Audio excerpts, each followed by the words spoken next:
Hello, everybody. What is up? Welcome to another episode of Wind Down with Jaasie and Angie. We're your hosts. I'm Jaasie. And I'm Angie. What's up, bitches? Welcome back to what is supposed to be your midweek break, where you just serve yourself a glass of wine, forget about everything that's going on in the world, and devote this time to yourself and just hear us talk. Hear us, bitch. AK. So it's been a crazy couple of days. We did decide to skip a week with everything that's going on in the world right now. It did seem right for us to just step back, gather our thoughts, and just have that little bit of a break, I guess we would call it. Angie, did you want to add anything to that? No, I just felt the same way. Took a break. I feel like it was much needed with everything going on in the world. Just kind of like to, I don't know. Just recharge your batteries. Yeah, no, seriously. But we're here. Our schedule is going back to releasing every single Wednesday. We'll have topics for you. If you guys didn't hear the last episode that we released, we talked all about conspiracy theories. We focused on Area 51 and aliens. That was an exciting topic that we did. And I don't know about you, Angie, but I'm really hoping that we do another episode in the future about that. I'm looking at our stats here, and it looks like people actually dig that episode.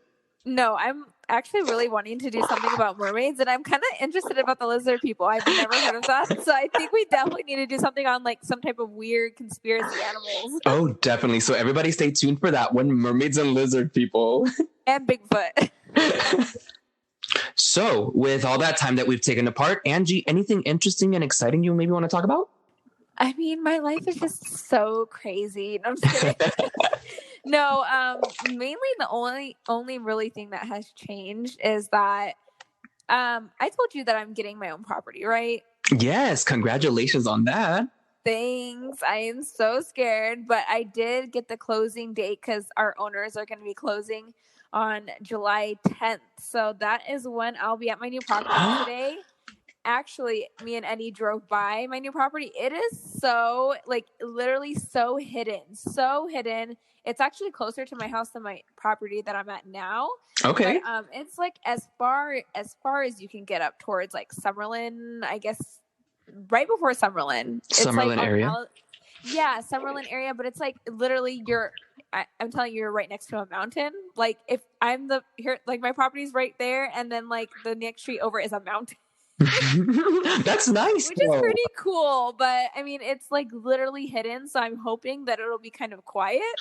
That's nice. Where I'm at now, I'm like right up the street from the strip, so it's kind of crazy over there, but I'm pretty excited for this new change. I feel like it'll be good for me. Definitely a new experience and room for growth, and hopefully I can, perfect maybe being a manager and move to something bigger and more money and more opportunities. So definitely. You'll do great. I mean, for those of you who are just tuning in for the first time, Angie is in the property management industry. She's been in it for about a year. She really quickly got hired as an assistant manager. And as she mentioned, now she's going to be taking on her own property as an actual manager. Just remember, anytime that something arises where you feel like you can't handle it, close your eyes, take a deep breath in, take a deep breath out. You're good, girl. I'm probably going to need that advice here in a few months. Oh my gosh. I'm excited. But what about you? With me, there's been a couple of things. I text you, remember our AC broke down. Oh, yes. How did that happen? Like, did it just stop working? That's what actually happened. So prior to it breaking down, what happens when it breaks down. That's what happened, girl. Before it gave up, the days before it gave up, it wouldn't blow out air like it used to. I felt like I needed a fan in my room so that it can create the air. Sucks. But then one day it kind of just stopped, and it was while Jared was at work. I didn't have the car. It stopped at 9 a.m. So I had the kid in the house.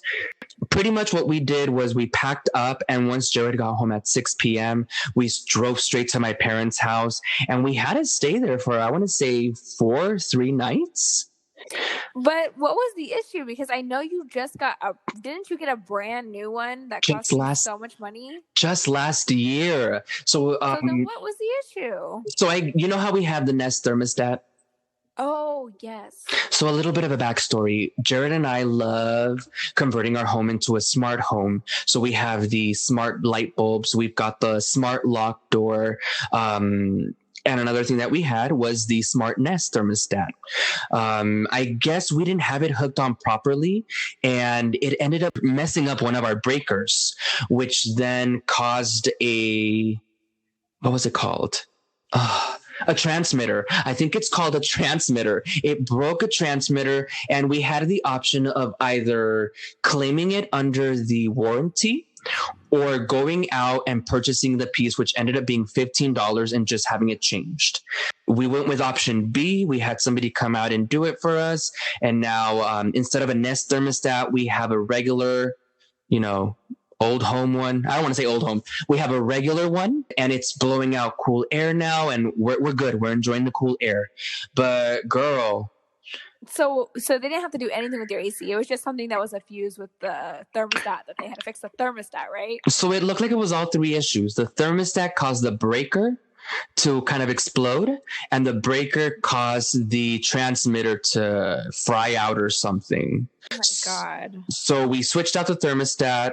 We got the breaker fixed. We had to have an electrician come out for that. And then our AC guy came out to change the transmitter, I think it's called, on the actual AC unit. But fingers crossed, knock on wood, everything is good now, and we don't have to have another scare like this. So wait, do you have home warranty? We have the home warranty, but we had a special warranty for the AC when we bought the AC unit last year. Oh, so you just already went through the AC company pretty much. Yeah. Mm-hmm. Oh, okay. Well, that's good and nothing major, but that still sucks. And it's so inconvenient when things break. Knock on wood that I don't have another thing like that anytime soon, but that's what I'm worried about. It's like my biggest fear is like my AC breaking. Oh my God. And especially in Vegas, people. Oh, I know. And it was like my luck, like right in the middle of May, like the end of May, early June. But luckily, the next couple of days, once it broke down, it was actually cloudy here in Vegas. So I was able to come home every day, check on the dogs. We kept the house cool by keeping fans on, by keeping the blinds shut. But there's nothing like sleeping in your own home. I did sleep in my childhood bedroom. I hadn't slept there in like over 10 years, but it was so interesting sleeping there once I'm like married now with like my own child. I'm like, oh my God, like it's so funny how life works. But other than that, my AC is working properly now. I had a shitty week on the stocks, but that's leveling back out. Other than that, I've just been staying home, watching Netflix. Same. What are you watching right now? Oh, I am actually preparing for the next conspiracy episode that we do. There is a documentary on Jeff Epstein and friends. It's a mini documentary series that has 4 episodes. And for those of you that are familiar with it, maybe are not familiar with it, Jeffrey Epstein was a very rich man that had a lot of famous friends, both in the entertainment field, in the political field, also very rich and powerful people. He was actually the center of a big conspiracy theory of actually running an underage sex rink. So I've been keeping some time watching that. We're going to have to do an episode or 2 on that because that is some heavy material. But I've also watched another documentary called 13th. I don't know if it's 13th or 13th Amendment, which has to do with police brutality in America, with the end of slavery. And it actually is very eye-opening. It talks about a lot of dark issues with this country as well. I would definitely recommend it to anybody who's trying to maybe educate themselves in these times or just become a better ally. 13th is what it's called on Netflix. Have you been watching anything on Netflix? Yeah, I actually have. I wanted to discuss one thing though. I've been totally obsessed with 90 Day Fiance. Okay. Is that I know that's like really big right now, but like it's there's so many different seasons, but it's on the TLC app that I've been watching. And it's the night before the 90 days season. Mm-hmm. Do you know what I'm talking about? I've seen that Hulu has 90 Day Fiance and then that one you mentioned. Is it different? they're different seasons, different people. I guess the one that I'm watching is really popular right now with the with the guy that like and that Filipino girl, or like that. You know what I'm talking about? Yes. The season is so crazy, but there's actually it covers like that actual season covers like 5 or 6 couples, and I didn't know 90 Day Fiance was like a whole like one whole season was the same people. Oh wow. They like record them and follow them for a while, so that like I think there's like 10 episodes in the season, but every 10 episodes is literally the same people. That's neat. But anyways, it's pretty interesting. There's one guy who's like a celebrity in Nigeria. His name is Soulja Boy. Not the Soulja Boy in America, it's a different one. But he's dating like this like 60-year-old white woman who's like extremely jealous and not very good looking, if I may say. Like, he deserves so much better. He's so good looking and his friends are so good looking. Anyways, it's so funny and it's so cringy to watch. You have to watch it. That's what I've been obsessed with. That's so funny. So let me ask you then, for those of you that do watch 90 Day Fiance or maybe familiar with Ed and his, I don't know what the girlfriend's name is. Do you think that she was in on the plot to like take money from him, or do you think it was her sister? Okay, so you're familiar with their story. They're the only story I follow up with this season. Okay, I have no idea how it ends, so do not tell me. But I'm on episode like 6, I want to say now, where he like is actually in the Philippines, and like I saw the episode literally like where she's like taking money out of his wallet. And, like, this is so sad. Like that guy seems like really so nice, even though he's like not the best looking, but it's just so sad to watch. I feel so bad for him. You can't help but start to feel bad for some of these people because it's like they're obviously using you. Yeah, exactly. And it's really, really sad. Like, you could tell that she just wants like a sugar daddy. But yeah, that's just hilarious. I watched this one documentary, Have a Nice Trip. Have you heard of that? Yes, I actually watched some of that the other day. Okay. Yeah, I know it's kind of like fairly new. Maybe I'm late to the game, but I watched that and it was like all about people's trips on acid and shrooms. Ooh. And I don't know, but after watching that, I really like for my birthday this year, I really, really want to do like either acid or shrooms. Angie. At your house. I was going to say, let's rent an RV. Let's go to Mount Charleston. Oh, that would be amazing. Or like at Mount Charleston. Mm-hmm. That would be amazing. That is so exciting. But I definitely feel like my first trip, I definitely had to have it with you guys. Uh-huh. But yeah, I've been watching that, and then I was like, wow, these stories are freaking crazy. Like, to me, it's really interesting because I've never had psychedelics before, but I know you have. I actually have. I've experimented with both acid and shrooms on multiple occasions, and it is a beautiful thing, I must say. How many times have you done acid? Didn't you only do acid one time? We did acid just the one time. I didn't have a pleasurable experience with it. It wasn't pleasant. But shrooms, on the other hand, I did do maybe 3 or 4 times. Okay, yeah, I feel like maybe it's because you weren't as prepared. Because didn't you say you just took it like randomly and then it like lasted all night? So with acid, actually, before I did acid and shrooms, I like to think that I did a lot of research just because I knew that with psychedelics affecting the chemicals in your mind and being mind altering, I was a little bit afraid just jumping into it without reading. When it came to acid, I was really excited and I felt like I was ready, but I feel like my mistake was that we took it at about 10 p.m. and it didn't hit me until 11 p.m. Wow. I'm not sure if you know, but acid is a whole, people have reported it lasting for up to, 16 hours. So it was a whole night thing. Let me start with my story on acid, if you don't mind. Yes, please. So we did acid in the little apartment when we lived in the same community as you. And it was when I was unemployed. Like I said, I had read up on it. I had read people's experiences on it, advice. And I was like, I'm so excited to do this. And it was during a time where I wasn't working and I was going through what I want to call a self-finding journey. So I felt like acid was going to add on to that journey. Little did I know, though, I should have done it in the morning when I was fully refreshed instead of night. And I say that because, like I said, we took it at 10 p.m. It started hitting us at about 11. And at that point, we couldn't stop. So it hit, Right. it started hitting us at 11. We're watching Alice in Wonderland because it's one of my favorite movies. Right. So I remember it first started to hit me when we were watching the movie and we're watching the Mad Hatter, and his face just started to not make sense to me. It started to get distorted. Oh my God. And then I remember making a statement about that. And then like I put my hands on my carpet, and the carpet just starts to feel like it's kind of moving as well. That is crazy. So at that point, I'm like, yo, it's happening. It's happening. So that's what it started to do for us. You know, it started to feel like everything was moving for me. We actually we had a poster in the living room, a Cinderella poster, when they did the live action of it. And it's Cinderella in a very beautiful blue dress. And she's kind of just like, you can tell it's in the motion of it being waved.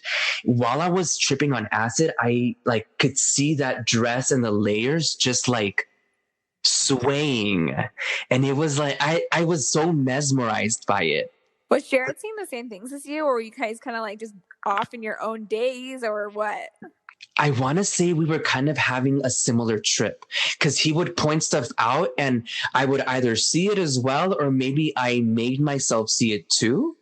But after the experience, like we talked about it and we talked about our journey through acid, and we had some similarities.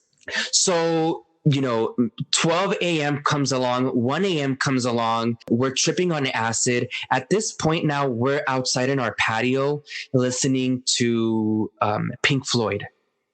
Pink Floyd is my all-time favorite band. If you don't know, Pink Floyd is also a very psychedelic band. So when we were tripping on acid and listening to Pink Floyd, it just felt amazing. Like I felt like I connected with every single song. Now, there did come a point in the trip where I was just like, I'm kind of over this. I want it to end. What I would do is I would kind of go to bed and I would prepare myself for sleep. I would shut the lights off. I would put the blankets over me and I would close my eyes, but my mind was restless. Like this drug. It's kind of like you were just like kept going and going. Yes, it doesn't let you sleep. So you watched American Horror Story Coven, right? Yes. So if you remember, there was that episode where everybody had to relive their personal hell, right? It's been so long since I've seen it, I can't really remember.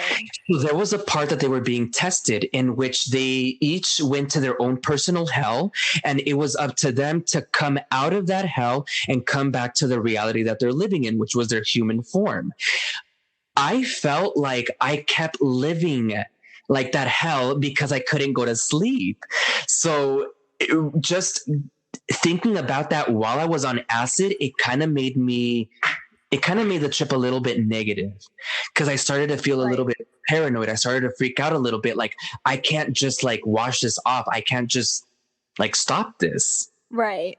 And I that's what they said in the documentary too. Like people were just like, people have bad trips because they're just like, if they are having a bad trip or say like they see something they don't like, they're just like, oh my God, when is this going to end? When is this going to end? And it's like, you kind of have to pull yourself back and be like, hey, this is only temporary. Like, yeah, this is not going to last forever. I need to relax. But I guess it's pretty hard when you're like tripping balls. But girl, that was the first attempt that I had that night to falling asleep and wearing the drug off, but it never worked. Let's fast forward to maybe 5 a.m. I remember Jared and I were both kind of like at this point, like, okay, like we already went on a walk.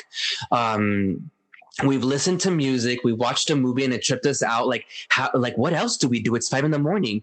I remember we were flipping through the channels and I ended up stumbling upon CNN. And I left it playing for a while. And as I was watching it, like it just stopped making sense to me. To explain it, it seemed like the person that was talking was it felt like their face was just on their screen and their lips were the only thing that was moving.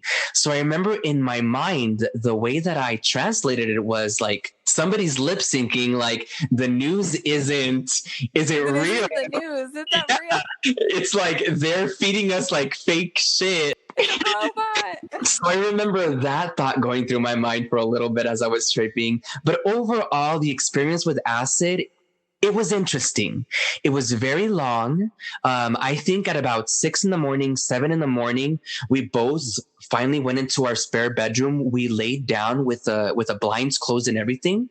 And it felt like the drug was wearing off and we were able to sleep.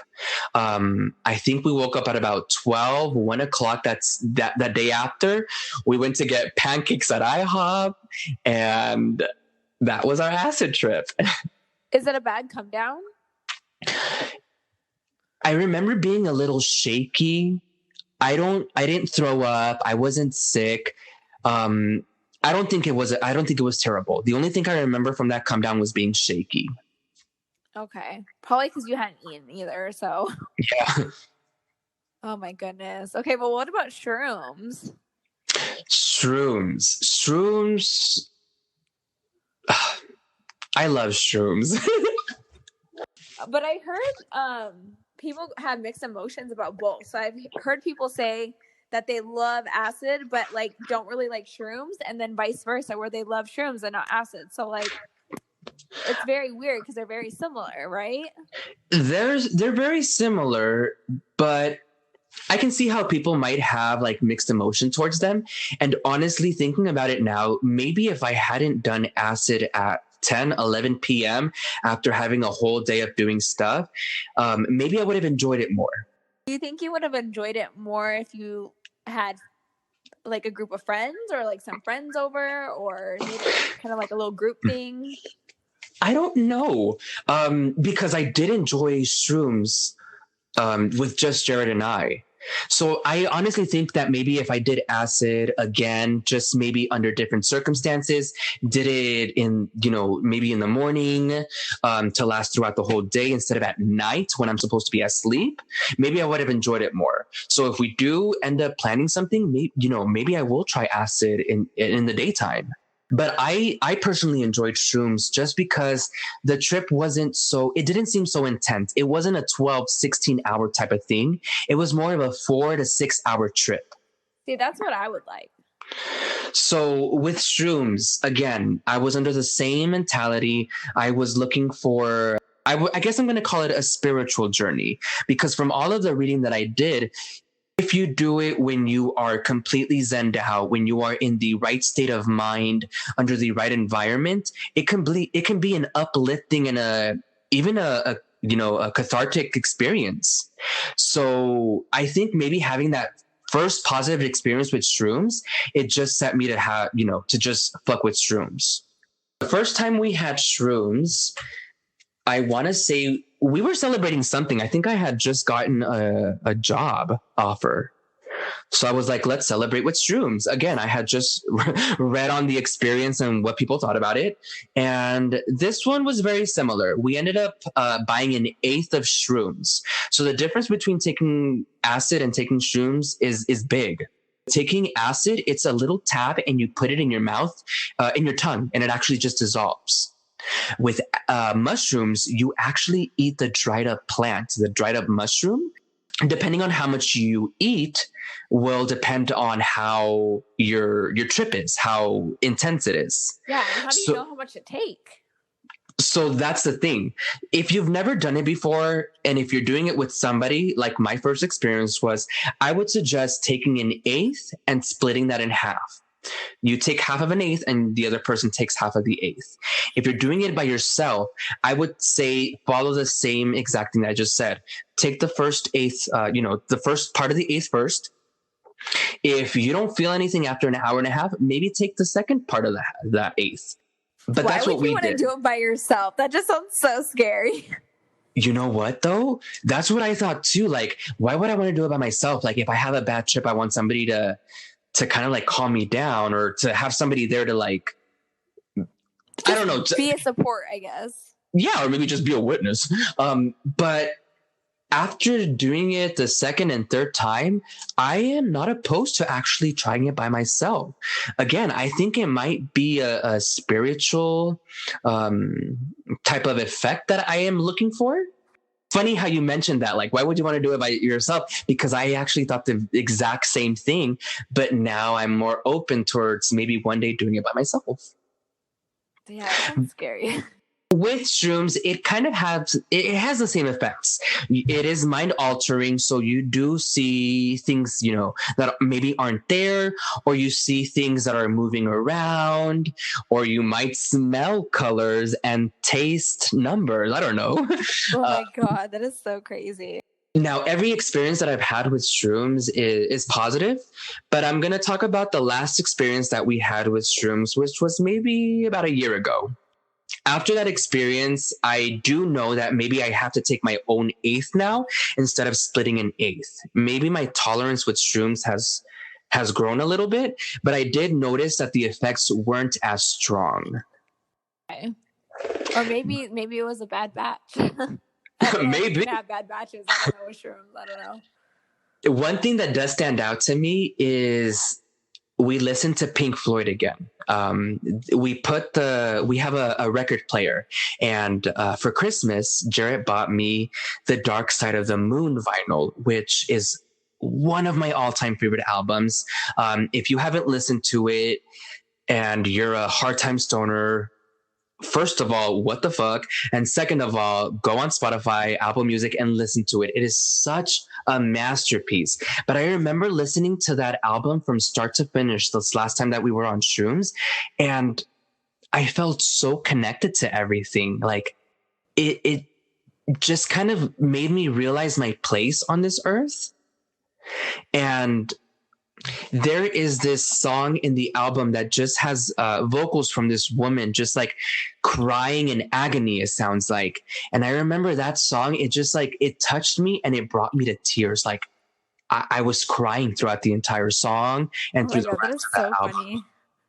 But it's honestly, psychedelics in general are so eye-opening. I've read instances before I even tried them of how it changed people's lives. And now that I've done them, I'm like, I see how it actually can change your life. After the first time that I did shrooms, it kind of opened my eyes to realizing the bigger picture. It kind of made me feel connected with everything in general. Remember when we used to live at the Avion Apartments, the apartment that I lived in, I don't know if you remember, but like if you walked out to the patio, there were 3 large trees. Yes. The first time that we did shrooms, I was so mesmerized by those trees. I was just like baffled, honestly, like by their beauty, I would say. And I remember dubbing those trees the 3 sisters. I just felt such a strong connection after I did that shrooms trip with those trees. Fast forward maybe a year and a half later, there was a very strong windstorm here in Las Vegas that actually ended up knocking one of those trees down. Girl, I kid you not when I tell you that I got so emotional when that tree got knocked. You're like I was connected to that tree. It's just, it sounds funny, but honestly, shrooms just opens your eyes to the bigger picture. It makes you realize your place on this earth. And I can't wait till we have this conversation after we try acid or shrooms and see if maybe your perspective on life changed a little bit like it did to me.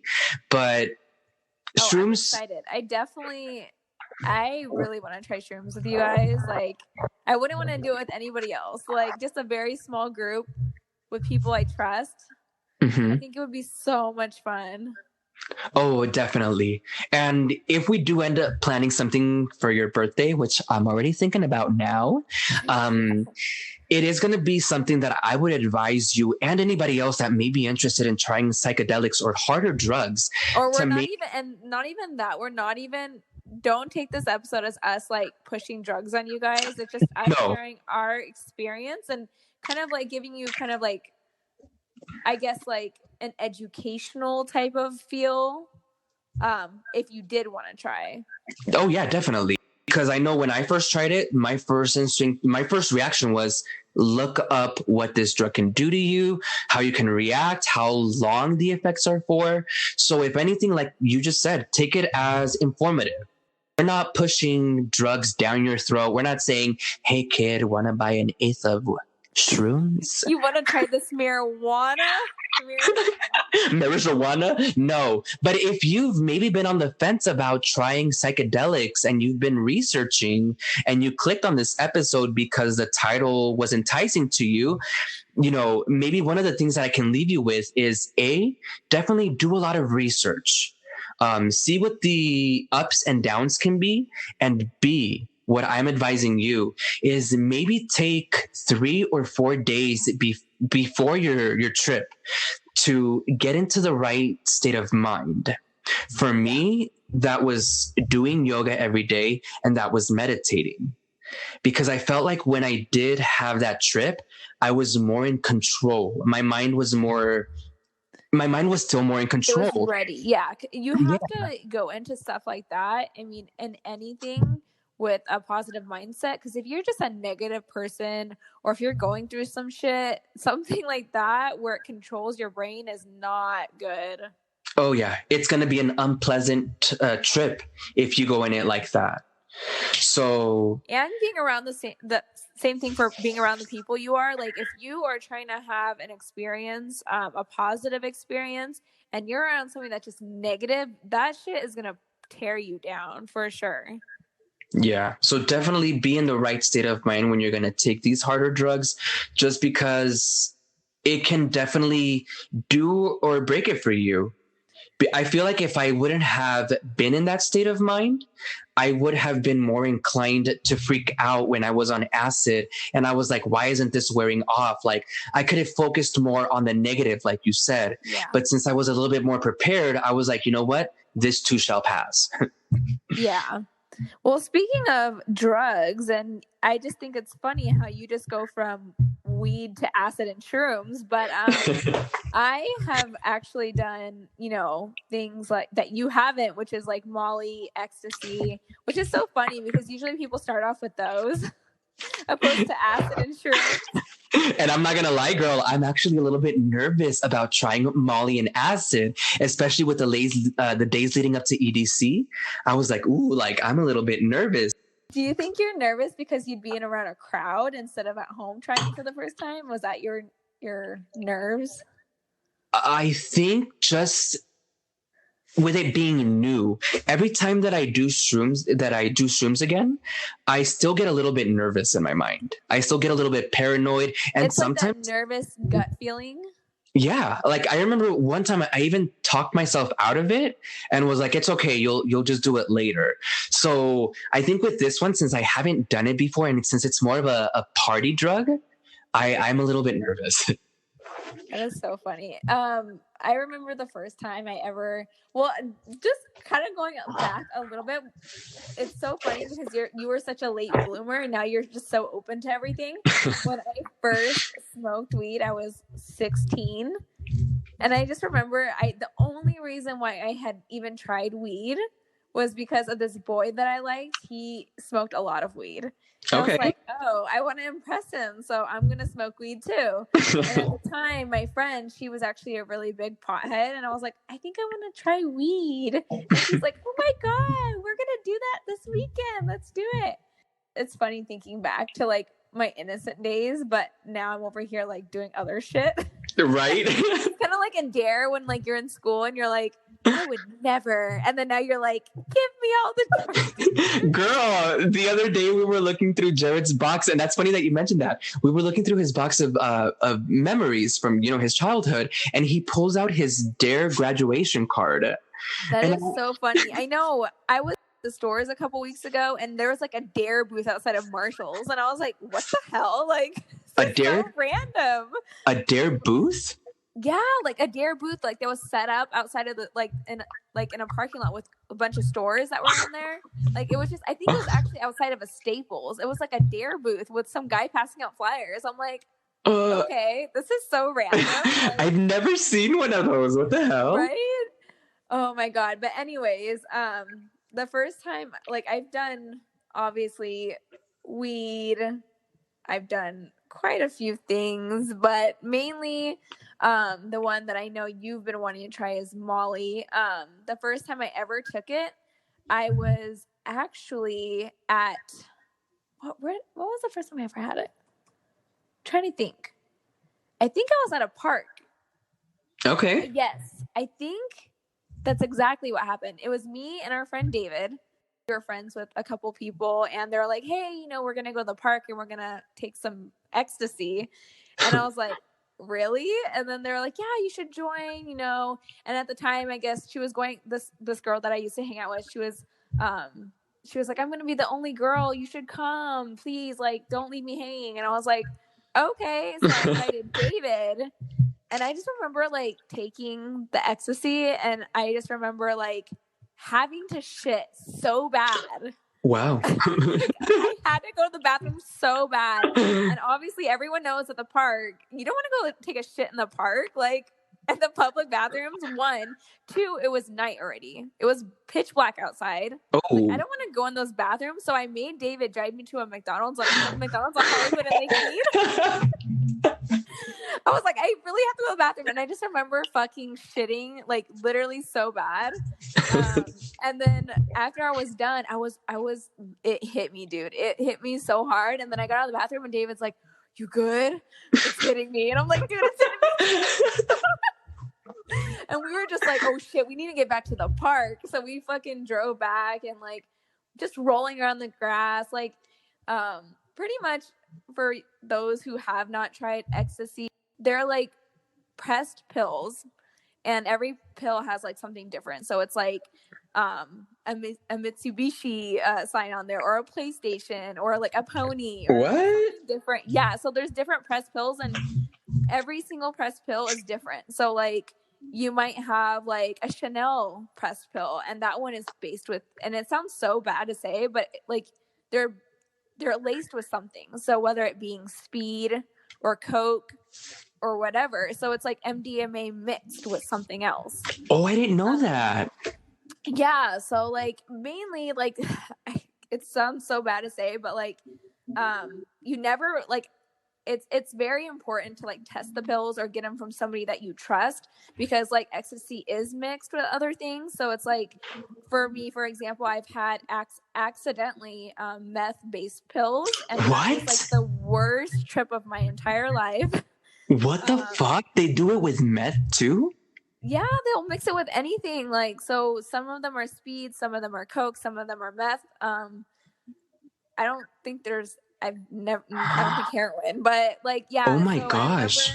Yes, dude. Like, usually most of the time they'd be mixed with like coke or speed, and that's what makes you hyper. So like after your like peak is done, you're just like, you're hyper, you want to dance, you're like happy.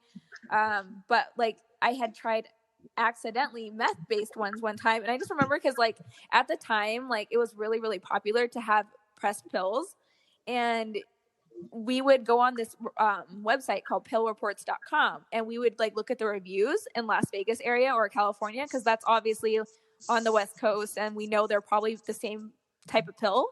Yeah. And I remember it was my 20th birthday. No, my 19th birthday, I want to say. And it was my 20th birthday. And we had all gone out to eat, and then it was me and a couple of my friends, and we're like, hey, like, let's roll tonight. And the only pills we could find were those meth-based ones. And not that we knew that it was meth, but there was like warnings on the website saying, okay, these, they're bad, like bad trip. And those were the only ones we can find. And we were stupid, and we're just like, fuck it, let's just try them. Of course, very bad trip, very weird trip. I just remember my other two friends at the time, we could not sleep. They stayed the night at my house, and we could not sleep. All of us were just looking at each other. We're like, this is horrible. This is miserable. And then I had to go to work the next day, which was at Porta Subs. I had to go to work at Porta Subs and make sandwiches on fucking meth. Like, it just... So we knew each other when we did that?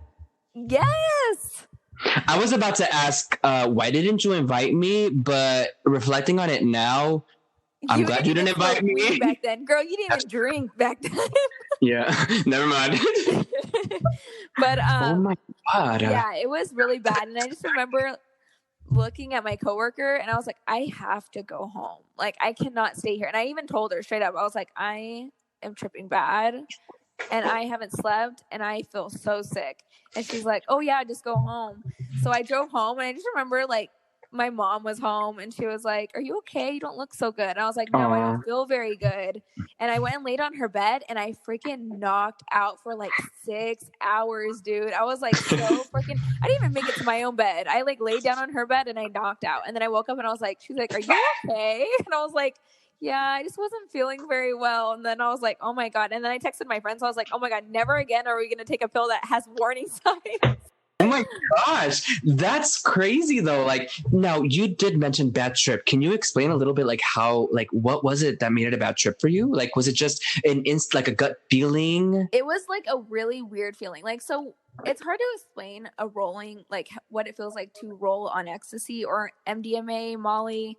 It's like such a euphoric feeling. It feels like literally you're in this your own little bubble, and it feels like all your good energy is just being released from your body at one time, and you can't even like anything you touch. It's like, oh my God, I'm so happy. Oh my God, this feels so good. Like, oh my God, I love this. And it's just like for that particular time, it's so hard to explain. I want to say that there was like hardly any MDMA in that pill, like, and mainly meth. Oh my God. All I did was like, I remember it was me and my friend at the time, Kirsty, Mike, Evan, and we were just sitting in my room and I was just like, this feels weird. And the guys were like, yeah, this doesn't feel normal. We walked outside, we were looking at the stars and we're just like, this is weird. Like, this doesn't feel right. Like, we were having fun, but then it would come in waves. Like, it would come and it would go. And then we'd feel like really like lame and down. And then all of a sudden we'd shoot back up and be laughing. And it was so weird. But by the time that like Mike and Evan had went home and it was just me and my friend Kirsty at the time. And I believe my friend Randy was there too. Yeah. Cause he had stayed the night too. And we just were like looking at each other. We're like, this sucks.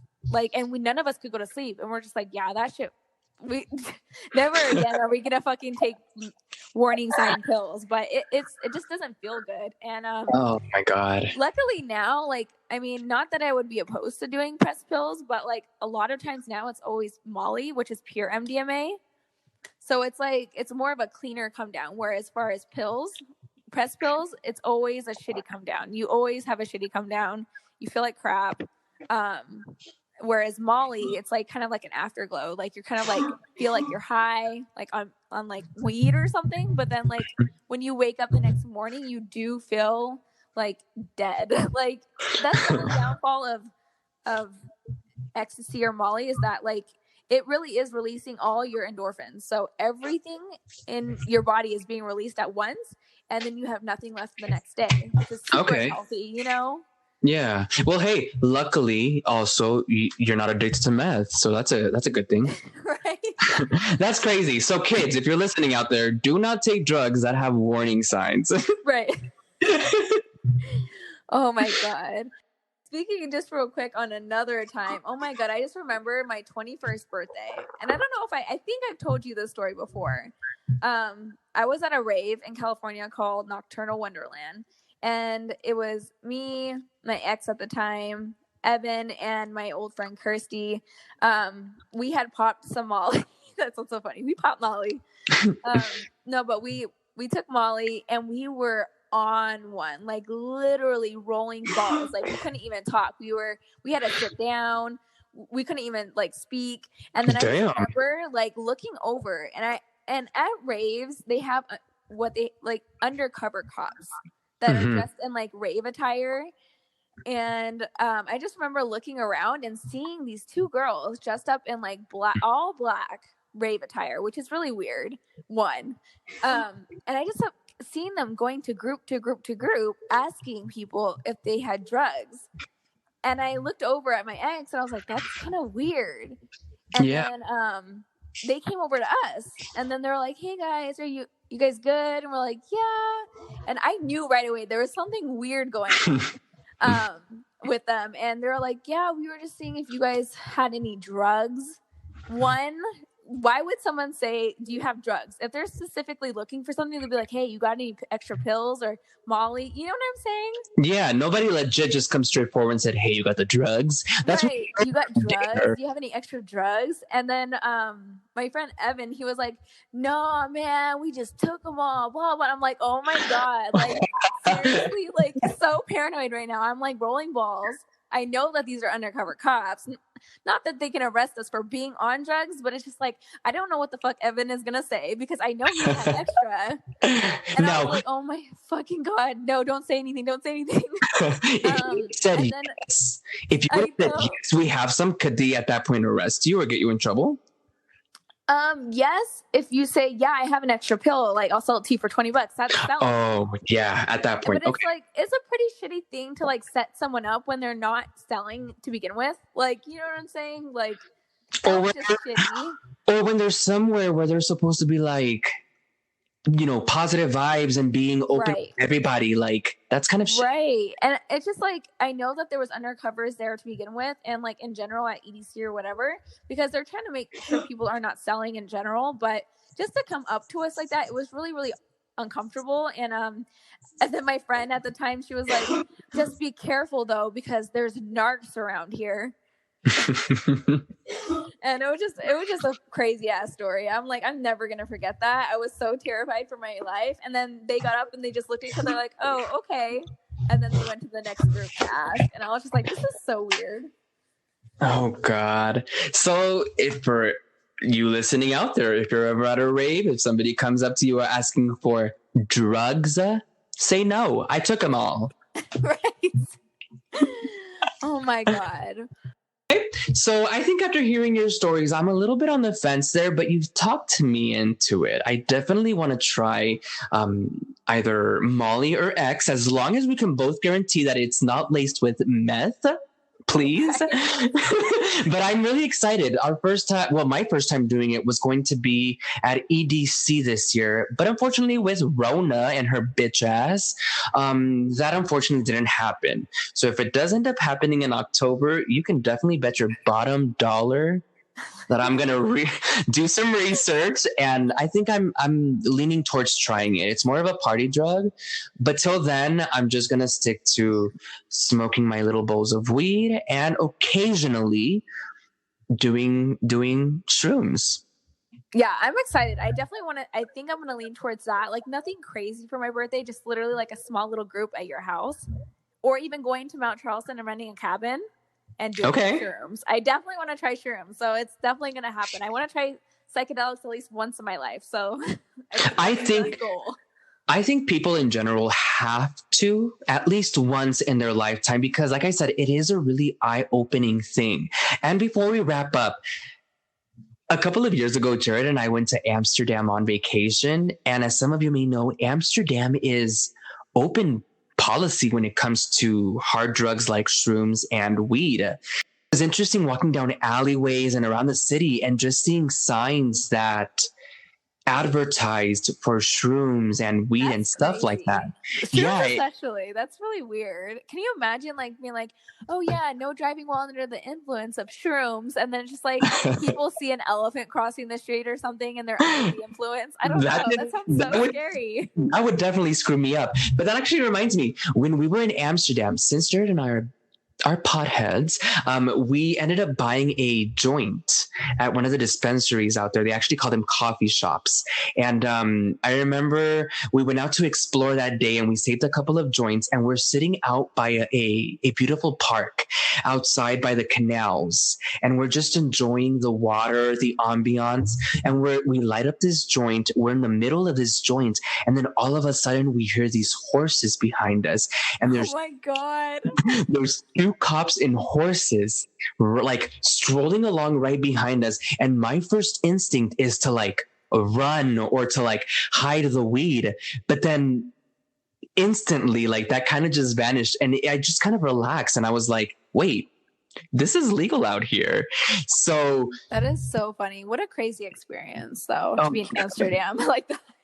It was beautiful. And if we ever get back to, normal life and normal traveling, I hope that you and I can one day travel, to places such as those, especially Amsterdam. Because, girl, we would get so fucked up in Amsterdam. We would have so much fun out there. I know. I can't wait to travel. Like, just having friendships in general. Like, I can't wait. I know. After this Rona, bitch. I know. Bitch needs to leave already. Killing my vibes. All right, guys, but I think that is all the time we have for today's episode. Thank you so much for listening in. I hope you guys enjoyed this. It's a little different.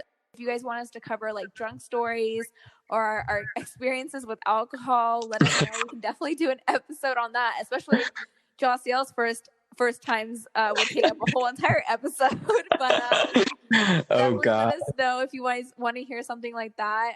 But that is all the time we have for today. Thank you so much for listening, and if you have not done so already, follow us on Spotify and SoundCloud and leave us a review. If you have not done so already, follow us on Instagram. Our Instagram handle is @winedownwithJa. That's JA, and DM us and let us know what you guys want to hear.